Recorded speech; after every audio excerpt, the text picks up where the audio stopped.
We here. Y'all, we done upgraded, y'all. Okay. Greetings and welcome back once on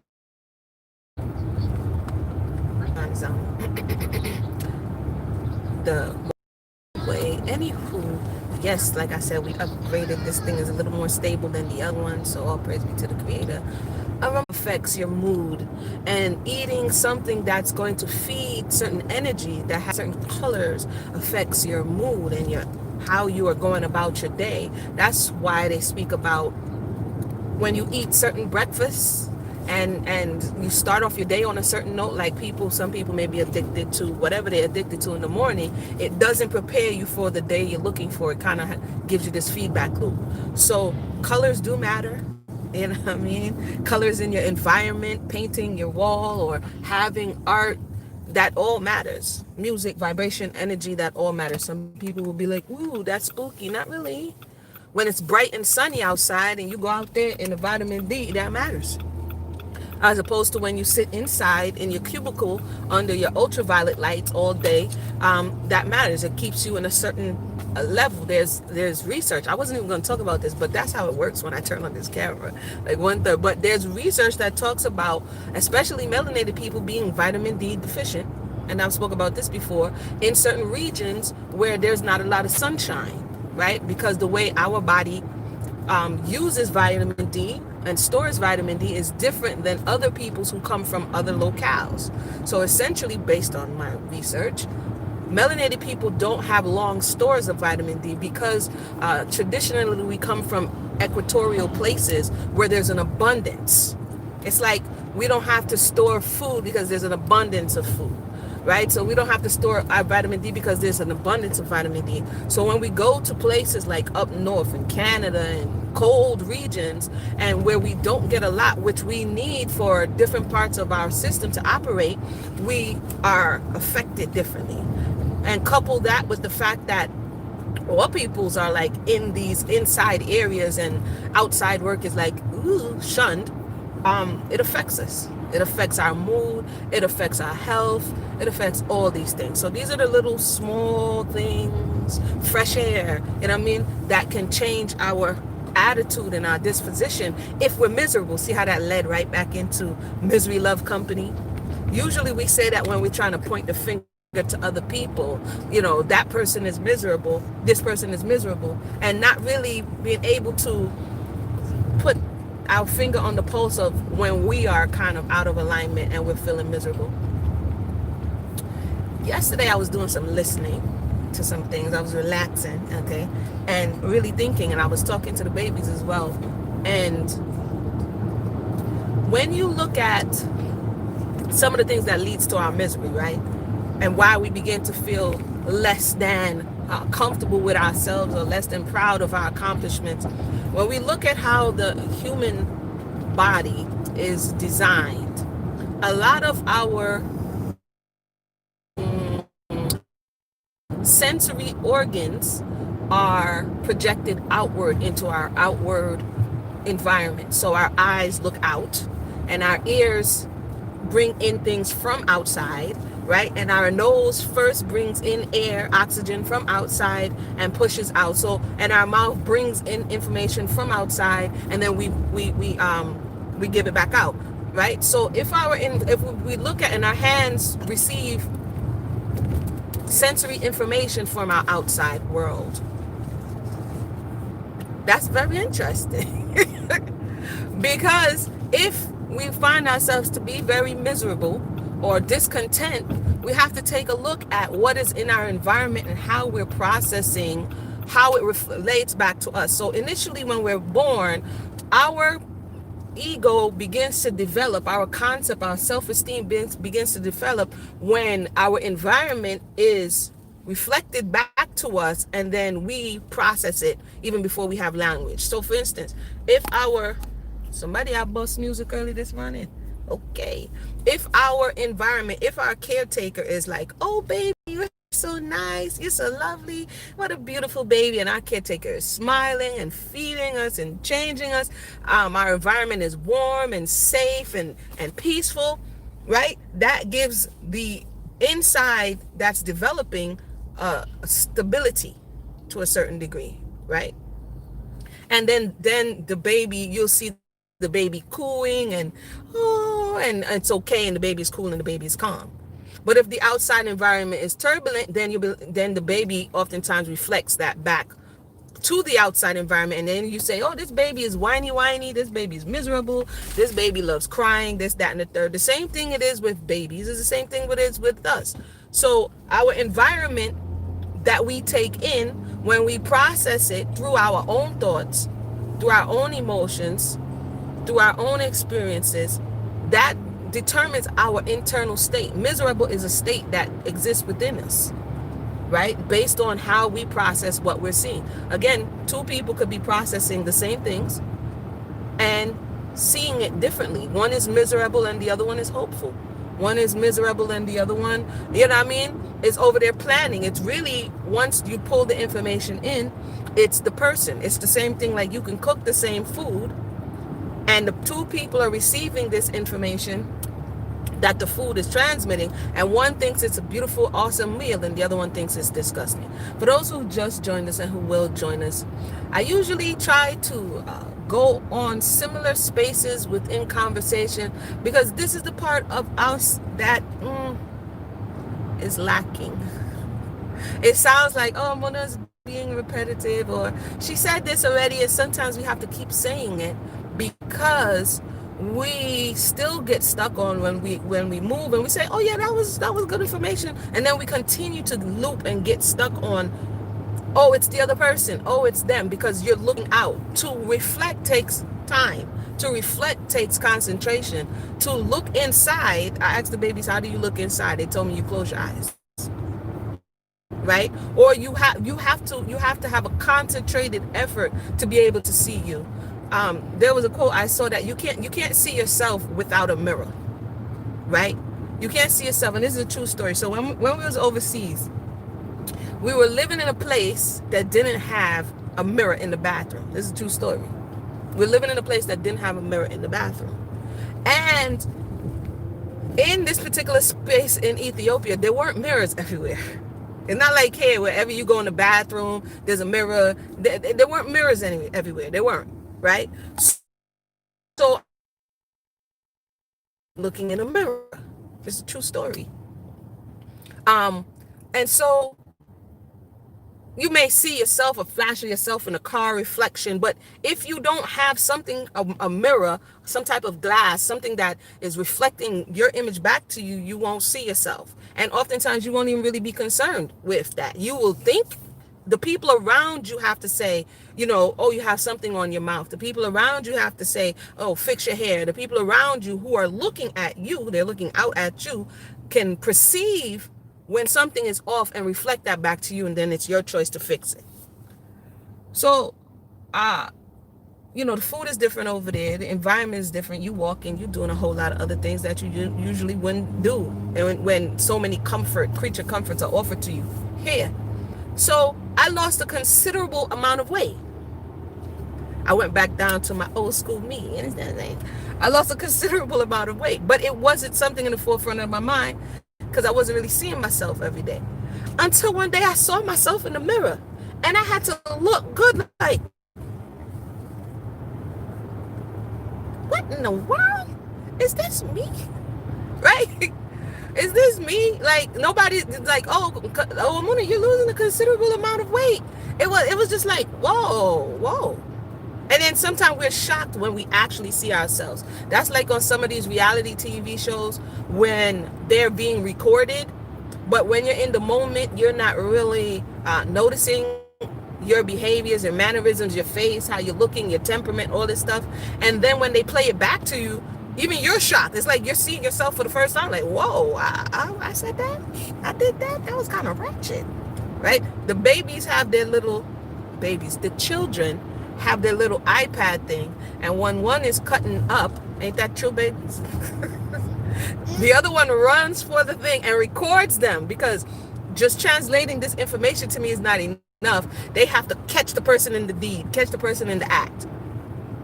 And when you see yourself, oftentimes if your behavior is off, you're not going to want to look at it because it's like, okay, I'm denying that. Do I really act like that? But if you're prepared to change your behavior, then one has to examine that reflection. One has to examine the truth of what other people see, because oftentimes we only see what we are perceiving in our mind, but we don't see how we look to other people. And how we look to other people is either captured in the mirror or captured in the recording or captured in whatever it is that is going to be reflecting back to us. So back to Misery Love Company now. I say all that to say that if we understand the nature of misery and the nature of connecting with other people, not only Misery Love Company, Happiness Love Company, Joy Loves Company, people love company. Right? People want, if you're happy or feeling joyful, you want somebody else to be happy and feeling joyful. If they're not, then you complain and say, oh man, I just got a lot of haters around me because no one is leveling up with me to experience this moment that I'm experiencing. So it's not just Misery Love Company, people love company in whatever emotional state. If you're feeling warm and cuddly, you're looking for other people to feel warm and cuddly. If you're feeling angry, then you're going to go out searching for other people who's going to agree with you in this anger. If you dislike something, oftentimes you're going to look for somebody else to dislike that something with you. The danger comes in where you are not aware that, hey, it may not be the best thing for people to side with me in this emotion, because this emotion right now is toxic. This emotion is consuming me. Right? So for instance, we're looking at what's happening in the world today and looking at how the people are reacting to the president of the United States being in, saying they tested positive for corona. The misery, the people who are miserable within themselves, or the people who are indifferent within themselves, or the people who are angry, are putting out information like they hope something happens to the president, all of these things, because they're looking for other people to agree with them in this thought, like wishing on anybody, wishing this person would. I'm like, wow. I mean, what's going on here? Personally, I'm like, where's the humanity? Are we losing our humanity in this day of saying that we're connected? Social media is so that you can connect socially with all type of people. You're not connecting with animals per se, or you're not connecting with inanimate objects. You're not connecting with buildings. You're connecting with people, and looking for company and groups of people that share ideas and opinions to come together. But at the same time, people are losing a level of their humanity, which is wild and crazy. For those who just joined us, welcome to the conversation. I'm just chit-chatting with you guys on my drive in here this beautiful, overcasty Sunday morning. First day of the week, y'all. Get up, get out, and get something. Yeah. So those are just my thoughts concerning misery. You know, it's usually not going to just be pointing the finger. If we get a handle on ourselves, I will continue to say this because this is the drum upon which I beat. And it's daily, to get a handle on ourselves, to control ourselves, to temper our temperament. You know what I'm saying? To govern our actions, and not just to the individual, to justify them, to acknowledge them, to own them, and to fix them. Like people right now are buying houses, flip this house, did that. They look at the house, they imagine what the house is supposed to be. They see the potential in the house, in the land, in the area, and they say, this is what I have to invest into this house in order to get a return on this house and to improve my overall standing in the neighborhood, right? So people are flipping houses, and it's attracted to other people because, oh, it's you pay a little bit and then you can make a whole lot of money. But there's a whole lot of processes in this flipping of this house. You can see it all over the computer, all over, the HGTV. They got a whole channel for it, right? And you say, okay, this is the plan of action to restore this house to what it used to be, or to elevate it beyond what it used to be. Our body are houses. We house the spirit, right?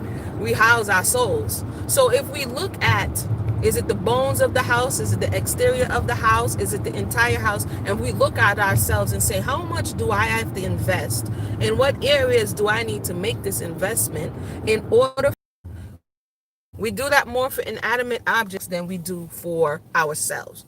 And so I will continue to, huh? I will continue to beat on this drum, because otherwise else, why are we here? Why are we here?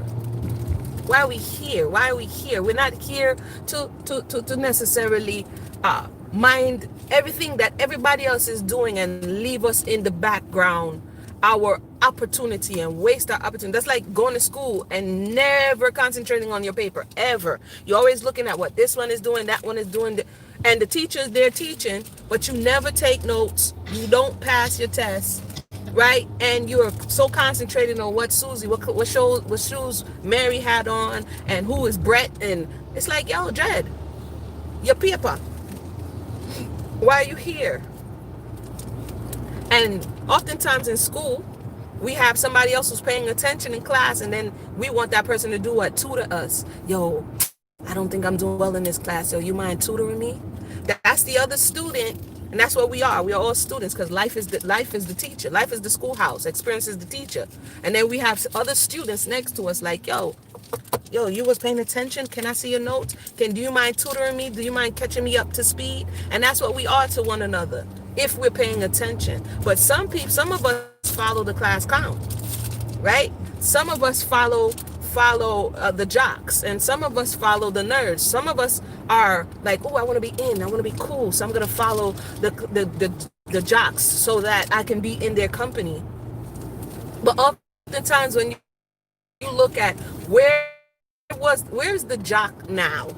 You know what I mean? Where was the what do they call them?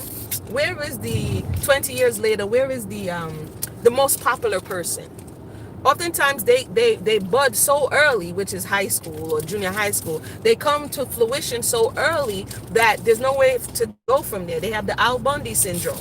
All you can do is refer back to when, because people gave you so much accolades, and you thought like this is the be all end all. This is what my life is about, seeking popularity. Right? So you see the jock, and they may be out of weight, overweight, and they may be losing their hair, and they're 40. You're like, what happened to you? They may have a bang belly. They'll be like, oh, it's all downhill from here. You know what I mean? You're like, what the fuck's that happened to you? And then you may have the person who was like, yo, this is the nerd, or they were paying attention in class, and this is what this is about, and they weren't cool, but they went along in life, and now they're successful. And then the jock got to come check the nerd, like, yo, how did you do it? Put me on. So if we look at all of these groups that we kind of gravitate towards, and the energy that we're on, we don't necessarily have to stay there. They say if you're the smartest person in the room, you need to go into a new room.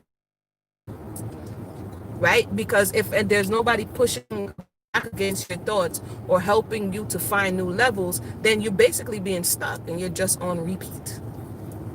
Right? If you're not expanding your mind on learning new concepts and applying new concepts that we're learning, we're looping. And the fastest way in this earth, in this life, let me go this way, that we have been granted the opportunity to advance is in this flesh. Right? It's in this earth suit. It is what helps us to navigate this environment, these waters, to have the experiences that we need to elevate. I don't know. Is anybody else talking? Are we concentrating on this, or am I bugging? Am I tripping? And am I just, in this? Woohoo! I'm not talking about like acting out, every obstacle that may come, so that we could be like, yo, I'm the best to ever do it. But you've never been tested. How you the best to ever do it? You've never been tested. You don't know what you're gonna do when time comes. I'm talking about going. Oh, buses. Oh, where's the military vehicle going? Military. I'm talking about going through all of these things and coming out on the other side the better. They say a man of worth is tried in the fires of, and you purify metals, all of the impurities or all of the dross comes up, and then they sorry, my bad. Go through. Are you guys there? Let me know if you're there, or if you're vibing, or if I'm over here doing the Amuna reasoning session to myself. Let me know. But you're gonna go through stuff. I know the feel good information out there today is like, I'll just block out everybody and everything, and I'm going to, do all of these things, and then that's going to make my life no opposition. What?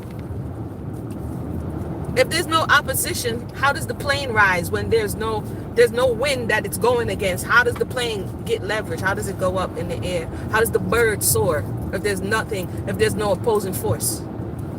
That don't even make a sense. There has to be, in order to swim through water, you are swimming against, right? There's an opposition in the water that you're pushing your hands, that you're swimming against, that's allowing you to move through water. So there is going to be an opposing force, and prayerfully the opposing force is not within us, because that's what's really stopping us from moving forward and doing what we need to do. When the opposition is not only on the outside, but it's actually inside, that negative voice that you can't do it, you're not going to be able to achieve that type of self-talk and self-doubt, in addition to the obstacles that we have outside, is what ultimately hinders us from progress. And if we say to ourselves, this is possible, what them back there eat? Them kind of quiet.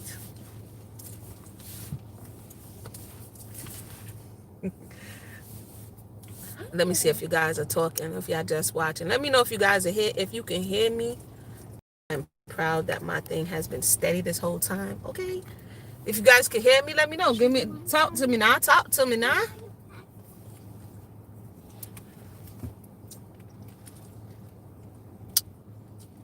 It's not my time to go yet. Yeah, I'm gonna roll up to the store. Are you guys there? Can I be heard? Microphone check. 1 2 1 2. Can I be heard? Yeah. So the balance, everybody.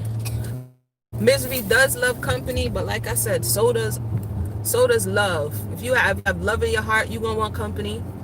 You know what I'm saying? If you love cooking, you're gonna want company so that they can eat it with you. If you have joy, you're gonna want company so that they can vibe with you. It's misery does love company, but so do a lot of other emotions. There's a Bible verse of Proverbs that talks about, do not make friends with an angry man, somebody who has an ill temper. So this angry person, the person who's always ready to go off the handle without processing, and they're angry, what happens is that angry person will love company, and next thing you know, you'll learn their ways. And then you start being hot-headed, and you start being, your fire is going up quickly without even processing why you're upset or why you're mad. So it goes for a whole lot of other things as well. If you hang around a drunkard, they're going to be like, hey, man, have a drink. You know what I mean? And every time you see them, it'll be 2 o'clock in the day. Hey, man, have a drink. You have around somebody who smokes. Hey, man, have a smoke. You understand? So this is all emotions seek to be coupled with other people that make us feel comfortable in the way that we're feeling.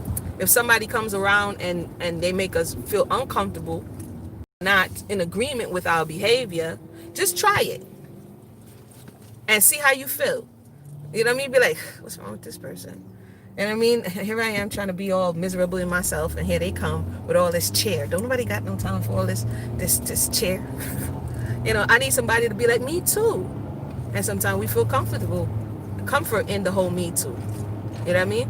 And sometimes it's necessary, because then it lets the person know that they're not alone. That's why we're usually looking for me too. So it all has its purpose. But with that said, prayerfully this was helpful to someone somewhere.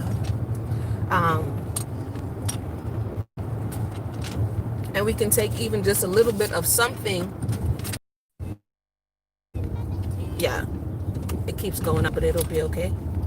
Become a little bit more understanding of one another. Know when to just like, oh, you know what? You having a moment. I'm going to just go ahead and let you be. You know what I mean? Instead of trying to, sometimes if you're trying to break somebody out of that you don't want to be in, sometimes you just leave them. Because if you jump down in the hole with them, they might hold you down and you might be stuck in there. So sometimes you just let them go through their own processes. I see you're having an attitude right now. I see you're having a problem. You don't want to talk about it. You don't want to deal with it. So I'm going to give you that moment, and when you're ready, come check me. But when you're ready, let me know what's going on. And sometimes we just need that moment inside of ourselves to process. So with that said, what's so funny, man? And I deal with that all the time. Babies pop up with attitudes all day long, and you're like, what's wrong with you? They don't want to talk. They don't want to talk. They don't want to talk. I'm like, all right, go sit down and process what you got to process. And when you're ready, come tell me what's wrong with you. And sometimes all it takes is a little time. Alrighty, everybody. Thanks for tuning in. We almost to the spot. We'll talk to you again. If you have any questions or comments, feel free to leave it in the box below. If you have any topics that we would like to talk about,